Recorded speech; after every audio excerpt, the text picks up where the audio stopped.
ऐसे कोई पति पत्नी थे, पत्नी बड़ी धर्मात्मा थी, लेकिन बड़ा पति बड़ा क्रूर, बड़ा निर्दयी था, बड़ा दुष्ट था। पत्नी चुप चुप धर्म कार्य करती, दान पुण्य करती, पूजा पाठ करती, साधु संतों को महात्माओं को भोजन कराती, दान पुण्य करती, मंदिर में जाती, तीर्थ यात्रा करती। और आदमिया बड़ा क्रूर था, जितना वो अच्छा कार्य करती उतना बुरा कार्य करता। मार गाड़ चिल्ला चिल्ली उदम, कितने को मार दिया, कितनों को विधवा बना दिया, कितने लोग अपाहिज हो गए, लंगड़ हो गए, लूज हो गए, सब लोग खोजते। चोरी चकारी डाका डाला सरकार था, लूटपाट, या फिर जितना बुरे कार था उसका कार था, दोनों विपरीत थे।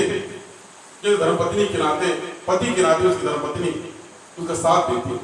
वो जितना बुरा कार्य करता उतना उसकी धर्मपत्नी अच्छा कार्य करती। अगर उसको पता चलता पिटपो करती। उसके पति को पता चलता कि दान पुण्य किए, साधु माताओं को भोजन कराई है, या कहीं पूजा पाठ की है, प्रसाद बांटी है, या कहीं तीर्थ यात्रा पर गई थी, सत्संग में गई थी, उसको मरबो पीटो करता। कैसे कुछ भगत होते हैं, कुछ भगत होते हैं दरबार भक्ति नहीं आदि कर्तव्य कराए जाते हैं, कर्तव्य कराए जाते हैं। और जब सुनते हैं तो पिटपो करती है। प्रसादी दिया था कर्तव्य क्या होता है? प्रसादी का अक्षर का प्रसादी मिलता, रक्षा वाले कहने का करा क्या होती है? ऐसा कर रहे उल्टा दिमाग से उसको भी मारते पीटते। ऐसा कर धीरे समय व्यतीत हो गया। चारों तरफ इस बात की चर्चा हो रही, किसी धर्मपत्नी इतनी धर्मात्मा पुण्यात्मा है, इतना क्रूर निर्दयी है, एक को अच्छा काम नहीं किया, जीवन में एक को अच्छा काम नहीं किया, खाली मारना काटना सलाना सरकार है। हर कोई डरता, भयभीत हो, उसके नाम से लोग डरते हो। क्या कर जाएगा? जो उसके दिमाग में आता वही क्या करता, फलाना काम करता। समय व्यतीत हो गया। जितना ये अच्छा कार्य की उतना बुरा कार्य किया। समय व्यतीत हो गया। बुजुर्ग जब तक हड़वा घोड़ा मजबूत हुआ तब तक मैंने जब कूदा, अच्छा हड़वा घोड़ा जवाब दे दे, आंख नाक कान मुंह घुटना जवाब दे दे, तो वो टूअर बन जाए। तब वो कहा वो गरीब है, तब वो गरीब है, तब वो असहाय है, उसकी सहायता की आवश्यकता है। चल नहीं सकता, बोल नहीं सकता, खा नहीं सकता, देख नहीं सकता, कुछ कह नहीं सकता, कुछ कह नहीं सकता। वो असहाय, वो गरीब है, गरीब जो उठावे कोई खावे, ऐसा का टाइप है। सबके जीवन समय आता है। इसलिए चलता पूजा कुछ कर लीजिए, दान पुण्य कर लीजिए, तीर्थ व्रत कर लीजिए, धाम कर लीजिए, पूजा पाठ व्रत उपवास कर लीजिए। शरीर अवस्था घटने के बाद में दान पुण्य कर पाएंगे, पूजा पाठ कर काज नहीं मिलेगी, गैस पानी देंगे कि नहीं देंगे, काज में आपको भोजन मिलेगा कि नहीं मिलेगा, कोई उठाने बैठाने में मिलेगा नहीं, अच्छा कार्य कर लीजिए। चलते फिरते सदकर्म करने के पैसा आपके हाथ में, कल लेके तो पैसा पीने की राय नहीं है, सदकर्म कर लीजिए। उसी प्रकार से बुजुर्ग आ गए। अब दोनों बुजुर्ग हो गए, उल्टा उस कर्म का फल उसको मिलने लगा, उसको कोढ़ हो गया, कुष्ठ हो गया। जो बहुत क्रूर निर्दयी था उसको कुष्ठ हो गया। ऐसा ये तपस्या यही इसी बात को लेकर के उस राज्य का जब राजा था, राजा बड़ा धर्मात्मा था, बड़ा पुण्यात्मा था। उस राज्य का राजा बड़ा धर्मात्मा, बड़ा पुण्यात्मा था। एक तपस्या राजा और रानी एक छत्र काफी राज कर रहे थे, काफी राज कर रहे थे, न बुजुर्ग हो रहे थे, न कोई तबियत खराब हो रहा था, और न कोई रोग बीमारी आ रहा था। काफी दिन से एक छत्र राज कर रहे थे। कोई सैनिक सिपाही आता, सैनिक सिपाही अपना ड्यूटी करते, पूरा जीवन ड्यूटी करते, रिटायर होकर चले जाते, फिर उसका लगे आता, ड्यूटी करता, रिटायर होकर चला जाता। काफी नहीं पति लग गया, न राजा बुलाते न रानी बुलाती, दोनों की तरह से रहते। एवं मंत्री उसके रिटायरी का समय आ गया, आया, प्रणाम किया, राजा ने पुरस्कार दिया, सम्मान दिया, विदाई किया। राजा के मन में बन गया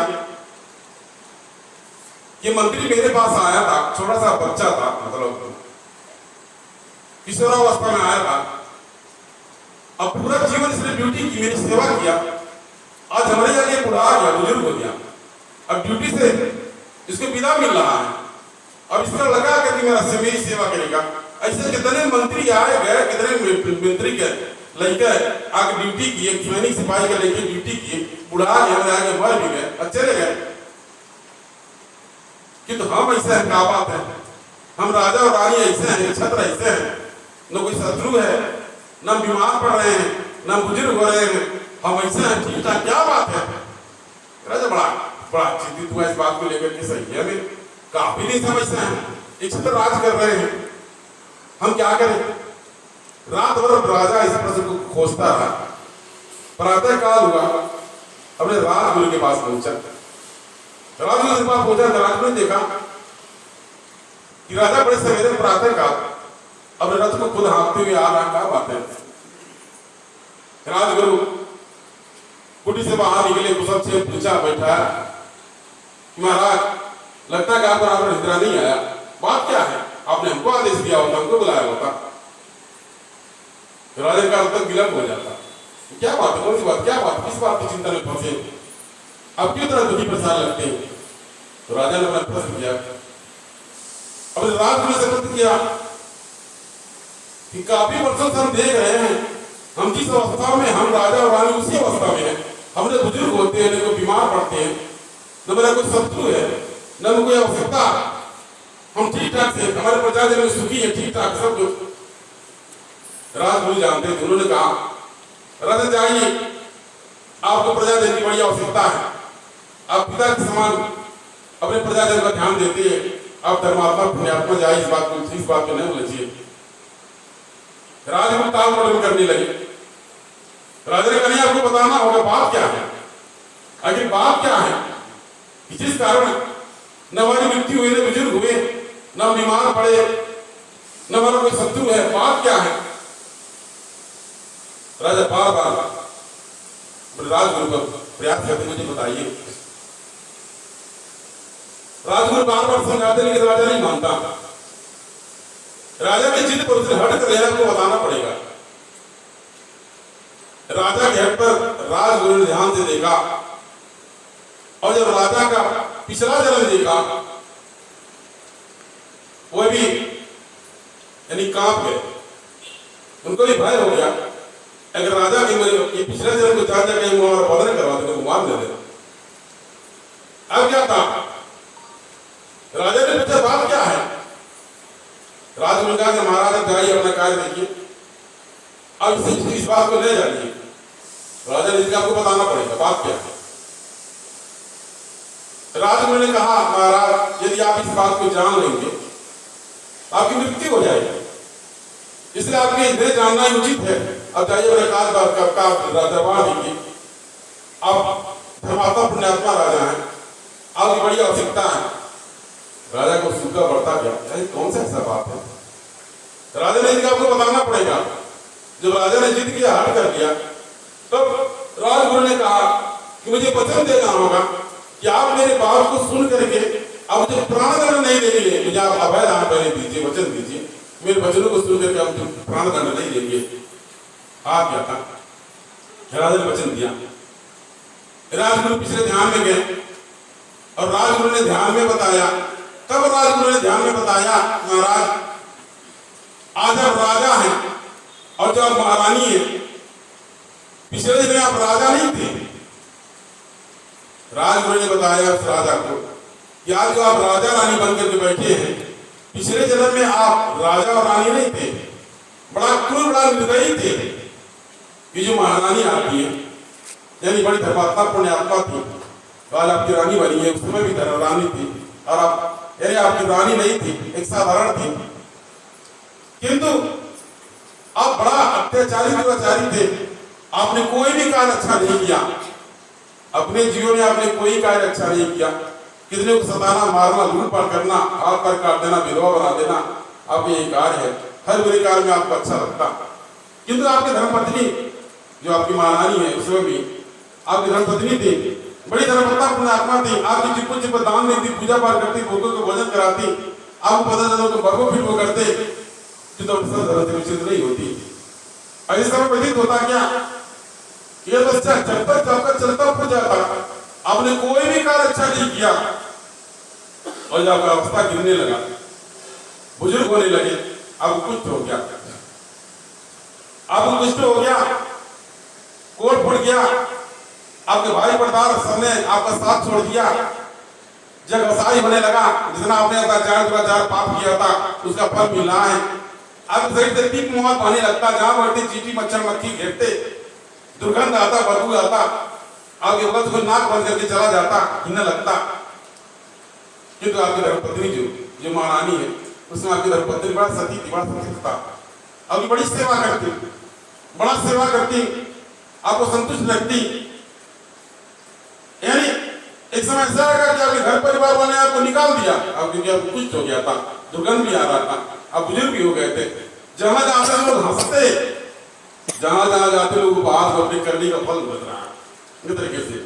उसमें आपके पास कोई जवाब नहीं था, किंतु सबने साथ छोड़ दिया, गांव वाले ने गांव से निकाल दिया, किंतु आपकी धर्मपत्नी ने साथ नहीं छोड़ा।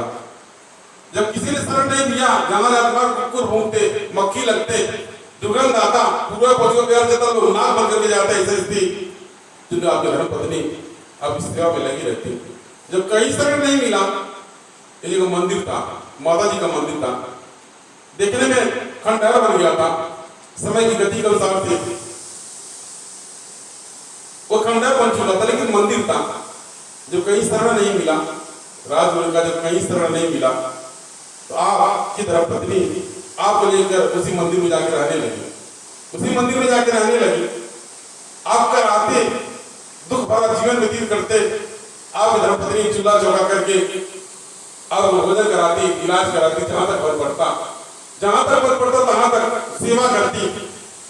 धीरे समय व्यतीत होता क्या, इसके बाद आपकी महारानी यानी परिवार की धर्मपत्नी, आपकी धर्मपत्नी को लगा कि माता जी का मंदिर रोज दीपक जला देना चाहिए, दिया बत्ती करना चाहिए।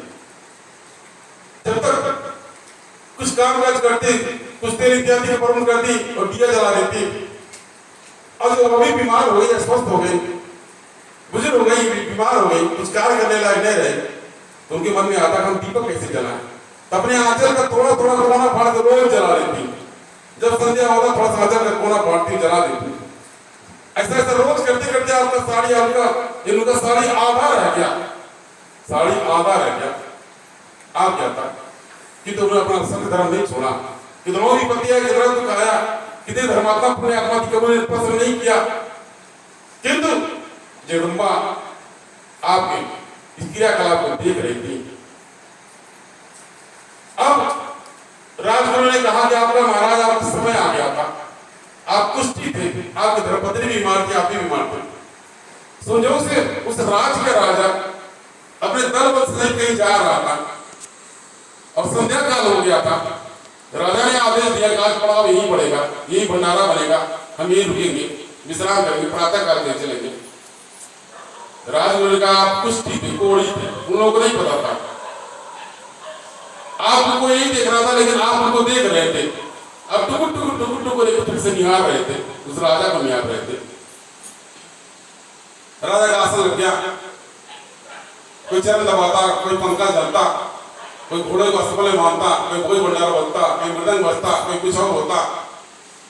राजगुरु का अब एक टक से निहारते रहते कि राजा, कितना बढ़िया राजा का जीवन है, कितना शान शौकत से, सम्मान से अपने जीवन व्यतीत कर रहा है। राजा के क्रियाकलापों को देख करके आपके मन में प्रेरणा जग गया। आपका अंतिम रात था, राजगुरु ने कहा कि आपकी मृत्यु का रात, अंतिम रात था, और आपके मन में इच्छा बन गया कि भगवान हे जगदम्बा, हम आपके मंदिर में, आपके दरबार में कल्पना कर रहे हैं, हम अगले जन्म में हम राजा बन जाते, फिर से हमारा जन्म होता, हम नहीं जन्म पाते और राजा बन जाते। जितना हमने पाप किया, कर्म किया है, उस कर्म को हम सत्कर्म में बदल देते। ऐसा राजगुरु का क्या, इसी बात को सोचते रह गए, सोचते सोचते कब आपकी आंख लग गए पता नहीं चला। आपकी अंतिम इच्छा यह रह गई कि हम मनई का जन्म पाते और राजा बन जाते और अपने जीवन को सुधार देते। एक बार हमका अवसर मिल जाता, अपने कर्म को हम कर्म में बदल लेते। राजगुरु ने कहा कि माता जी आपकी इच्छा को सुन लिया, अपने माता जी के मंदिर में अपनी इच्छा को व्यक्त किया था। माता जी ने आपकी पुकार को सुन लिया, आपकी अंतिम इच्छा को सुन लिया, आपने हृदय से पुकारा था, मन से पुकारा था, वो आपका अंतिम समय था। अंत समय में माता को यानी मंदिर में आपने अपनी इच्छा को व्यक्त किया था। जगदम्बा ने आपकी पुकार को सुन लिया। आप क्या था, आपका वहीं प्राण पकड़ उड़ गए, यानी आपको छुट्टी हो गया, फुर्सत हो गया। उसी रात आपके अंतिम रात था, आपको छुट्टी हो गया। राजा भी प्रातः काल हुआ, अपना दल पर लेके चला गया। राजा ने आपको नहीं देखा, तो आपने राजा के क्रियाकलाप को देखा और आपके मन में राजा बनने की जिज्ञासा जग गई और आपने जगदम्बा से आराधना किया कि एक बार हम जन्म पा जाते मने का और हम राजा बन जाते, अपने जीवन को सुधार लेते। माता ने विनती पुकार सुन लिया। इसके बाद आपका तो छुट्टी हो गया, आपके धर्मपत्नी का भी समय आ गया था, प्रातः हुआ, आपके प्राण पकड़ उड़ गए थे। आपकी धर्मपत्नी ने देखा कि आपका छुट्टी हो गया, अकस्मात में ही उनका भी छुट्टी हो गया, यानी दोनों लोगों की मृत्यु हो गई। उसी मंदिर में आप दोनों लोगों की मृत्यु हो गई, राजगुरु ने बताया। तब जाकर राजगुरु ने कहा जगदम्बा के दरबार में, जगदम्बा की शरण में आपकी मृत्यु हुई थी और आपने जगदम्बा से कल्पना किया था जब राजा बन जाते, माता ने आपकी विनती सुन लिया था, आपका जन्म राजा के घर में हुआ। आपका घर में राजा, आपका जन्म राजा के घर में हुआ। आपकी महारानी जिस समय आपका साधारण धर्मपत्नी थी, आंचल फाड़ फाड़ के दिया जलाया था, माता जी उनके त्याग तपस्या से भक्ति से प्रसन्न हो गई थी, इसलिए उनका भी घर एक राजा के घर में हुआ, राजकुमारी हुई। आप राजा के घर में जन्मे, आप राजकुमार हुए, तो राजा के घर में वो भी जन्मे, वो राजकुमारी बनी और दोनों लोग का संयोग हो गया, आपका विवाह हो गया। अब वही कोड़ीवा है, वही कोड़ीवा का आत्मा है, वही कोड़ीवा धर्मपत्नी है, उन्हीं का पुण्य प्रताप है, उन्हीं का भक्ति है, उन्हीं का त्याग तपस्या, उन्हीं का कर्म है। अब राजा बन बैठे कि माता जी तक प्रसन्न हुए, माता जी ने आपको राजा बना दिया, राज दिया। अब कोई दुख नहीं, कोई शोक नहीं, कोई पीड़ा नहीं, कोई शत्रु नहीं है, ये जगदम्बा की कृपा है। राजा मनी मन आनंदित हुआ, इतनी बड़ी बात, ये माता जी कृपा से हम एक छत्र राज कर रहे हैं, मुझे कोई दुख शोक कोई पीड़ा नहीं है। राजा मनी मन बड़ा आनंदित हुआ। राजगुरु ने कहा अब ज्यादा खुश नहीं होइए, आपने इस भेद को जान लिया है, अब आपको छुट्टी हो जाएगा, जो कुछ करना जल्दी से कर लीजिए, जो कुछ करना जल्दी से आपको फुर्सत हो जाएगा। इसलिए हम आपसे कह रहे थे इस बात को आप मत जानिए, किंतु आपने जिद किया, माना नहीं, किंतु आया सो जाएगा, राजा कभी न कभी चला जाएगा। आपका भी यही काल था, आपका वही जानना ही काल था, आपने जान लिया। अब कल काल नजदीक आ गया, आपकी मृत्यु के समय नजदीक आ गया, जो कुछ करना जल्दी से कर लीजिए। राजा रथ को आका अब तुरंत अपने महल में गए, रानीवास में गए, रानी पास गए, सारा बात जाके रानी से बता दी। कैसी सी बात है, थोड़ी थे पड़िया जो धर्मपत्नी थी, आपने आंचल फाड़ कर दिया जलाया था, माता जी प्रसन्न हुई, हम राजकुमार और आप राजकुमारी जन्मी, राजा के घर में हम लोगों का संयोग बना। आज माता जी कृपा से हम ठीक ठाक हैं। व्याकुल होकर के राजा ने महारानी को बता दिया। आप क्या था, राजा ने कहा तो आप भी जान गए, आपका भी टाइम आ गया, मेरा भी टाइम आ गया, जो कुछ करना जल्दी से कर लीजिए, ये जो कुछ भी करना जल्दी से कर लीजिए, तो टाइम आ गया। आप क्या, राजा ने समस्त प्रजा जनों को बुलाया, अंतिम दर्शन दिया और वहीं अपने शरीर को त्याग दिया और उसका स्वर्गवास हो गया। तो कहने का तात्पर्य है दूसरी प्रकार से आप भगत ने अगर माता जी की जय माता जी का नाम लिया है, माता जी की भक्ति किया है, मंगलवार को या नवरात्रि में पचवाड़ा की माता जी को जोत जलाया है, आप मंगलवार पत रहे हैं, या दरबार में आपने हवन पूजन किया है, पुरादान किया है, या आप भगजन दरबार से जुड़े माता जी का मंत्र लिया है, उसी का प्रतिफल है कि आपको 8 साल 10 साल 15 साल 20 साल व्यतीत हो गया, आपकी भक्ति कहीं व्यर्थ नहीं जाएगी, उसी का पुण्य प्रताप है। वही सत्कर्म आपने दरबार में किया, हो सकता है आपके जीवन के आने वाला संकट टल गया हो सकता है दुख को विपत्ति टल गया हो सकता है कोई बात बिगड़ने वाला बन गया हो, उसी भक्ति का पुण्य प्रताप है। जय माता दी महामंत्र की शक्ति का पुण्य प्रताप है। जिस प्रकार से आंचल फाड़ के दिया जलाने से राजा रानी यानी एक छत्र राज कर रहे थे, सुखी थे। पचवाड़ी माता के दरबार शरण रगत होने का बात है, पचवाड़ी माता के दरबार से पूजा पाठ भक्ति भाव से लगने की बात है। जय माता दी महामंत्र की शक्ति का पुण्य प्रताप है। अगर 10 साल 15 साल 20 साल 25 साल व्यतीत हो गया, तो जैसे 10 साल 20 साल 25 साल व्यतीत हो गया, बाकी शेष जीवन भी इसी प्रकार से व्यतीत हो जाएगा। इसलिए आप बहुत विचित्र न हो, आपकी भक्ति कहीं नहीं जाएगी, आपकी त्याग तपस्या पुण्य प्रताप बनकर सामने आएंगे। इसलिए आप निरंतर न भटकते हुए जय माता दी का नाम लीजिए। यदि आप दरबार से दूर हो गए हैं, किसी कारण आपको समय नहीं मिलता है, यदि दरबार में रविवार, मंगलवार, शुक्रवार सप्ताह में 3 दिन का समय दिया जाता है, आप शुक्रवार को आएंगे, शुक्रवार को भी आपको दर्शन मिल सकता है, दुख समस्या सुना सकते हैं। आप खाली समय में आए, आपका बुद्धि विचार बदला जाएगा, मार्गदर्शन किया जाएगा, आपके दिमाग का कचरा निकाल दिया जाएगा, अगर आपके खाली सिलेंडर में गैस भर दिया जाएगा, अगर आपके दिमाग को चार्ज कर दिया जाएगा ज्ञान के माध्यम से। आप फिर से जाकर के अपने समाज में, अपने घर परिवार में, कुटुंब परिवार में जाकर काल पर देखिए, तो आप सब ठीक रहेगा। तो आप भटकिए न, अपनी समस्याओं का समाधान सोखा के पास न खोजिए। जिस समस्या का समाधान दरबार से हुआ, अगले भी समस्या का समाधान दरबार में ही है। सोखा हो जाकर चोरी मिले और भटकते आपका जीवन व्यतीत हो गया, इसलिए आप दरबार से जुड़े रहिए, लगे रहिए, भटकिए नहीं, परम प्रकार से परे हो जाइए। आप दरबार से बुद्धि मिलता है, सद्ज्ञान मिलता है। पूजा पाठ तो मन कहीं कर लेगा, आप कलकत्ता विंध्याचल कहीं भी चले जाइए, आप कल पूजा करेंगे, पूजा पाठ करेंगे, दर्शन करेंगे, क्योंकि बजवाली माता जी के दरबार 9 देवियों का या 9 दिव्या की माता ज्वाला है, माता ज्वाला प्रकट होकर के आई, दर्शन प्रदान की। दोपहर में माता कन्याकुमारी आई और दर्शन प्रदान की। यहाँ 9 देवियों का दर्शन हो, कहीं नहीं जा पाते। तीर्थ धाम व्रत पे 9 देवियों का दरबार है, 9 माताओं का, 9 देवियों का दरबार कलकत्ता विंध्याचल मेहर लेहड़ा या ज्वाला माता, मुंबा माता, नैना माता, चंडी माता, मनसा माता, समस्त देवियों का यहाँ पर वास है। आप दरबार में माथा पड़ेंगे, 9 देवियों के दरबार में आपका हाजिर लग जाएगा। इसलिए आप भ्रम प्रकार से पड़े तो दरबार में आइए, दरबार सुनिए, लगे रहिए, भटकिए न, और समस्या का समाधान न खोजिए। पंचमा दरबार में आपकी समस्या का समाधान है, आपको भटकने की आवश्यकता नहीं है। ऐसा विश्वास भरोसा बनाइए, आपका कल्याण होगा, दिया होगा, अब सुख समृद्धि रहेगा। जिस प्रकार से